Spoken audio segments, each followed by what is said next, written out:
So I wrote this book because of my dad. My dad has now since passed away, but my dad, for the bulk of my life, was completely and totally apolitical. I didn't even know what party he belonged to. He never talked about politics. And then one day, a couple of years ago, all of a sudden he started bringing up politics. And when he started bringing up politics, he was angry. You know, his brow was furrowed. His face got a little bit red. He was really impassioned about it. And he was kind of caught up in what we call a Manichaean worldview. A Manichaean worldview is where everything is good or evil, good or bad, no middle ground. Everything was very, very divided. It was kind of strange. It was at my house. And then I went over to his house one day for dinner, and I actually got there before he did. And his wife was there. I was sitting there talking with her. Then he came in. He barely said hello. He sat down in front of the TV, and he turned on cable news. And he started watching cable news before he really engaged with me. And I go, does he normally do this? And she goes, yeah, this is pretty much his schedule. He got in front of the TV. He sat in front of the TV, and actually he fell asleep watching cable news. He woke up in the morning watching more cable news. He got in the car listening to what I will call hate radio.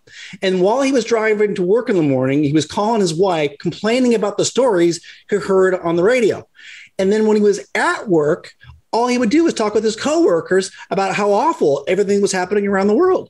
He became completely indoctrinated, engrossed into this world of politics. And it was awful. It was terrible. I basically lost my relationship with him. I didn't argue politics, but I lost my relationship with him because he wasn't there anymore. He wasn't present anymore. He was in a completely different world. So I wanted to figure out what was going on. Okay. And so walk us through that. Like, what did you discover? Yeah. So the first chapter in the book is called Politics is Our New Religion. And I'm not talking about religion as in one's walk in faith to a higher power. I mean, religion in the sense of a way of life. And for some people, their religion is their family. For other people, their religion is Christianity. For other people, their religion is surfboarding. And for a lot of Americans now, especially during the pandemic, their new religion has become politics. And so what we see now on TV is it's a version of reality, but it really isn't reality. Rodney, I don't know if you're as old as I am to remember the late 80s. The late 80s is the last time I think we had real news journalism where news journalists came on and they told us the truth and they tried to get the facts right. And we also had these dramas. Do you remember? Are you old enough to remember Dynasty in Dallas? Yeah, I remember. Okay. Yeah. These were these huge nighttime dramas. And we also had wrestling on Saturdays. Yep. So we as human beings like to exercise this kind of moral reasoning through these large archetypes of good versus evil. And if you've watched wrestling or Dallas, remember those shows, you have your kind of your gods and your demigods and your foot soldiers.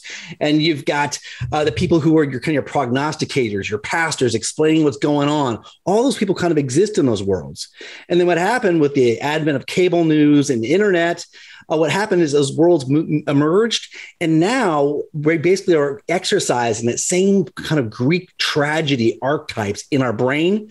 We're kind of exercising those watching the news. So all news today is basically being divided and it's basically saying it's good versus evil versus just giving us the information. So I want to be informed and not influenced. And the news today, all it's trying to do is influence us by helping us kind of manipulate those Manichaean archetypes in our brain.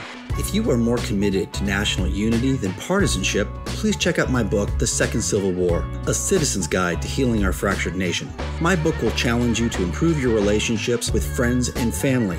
Click the link in the description below.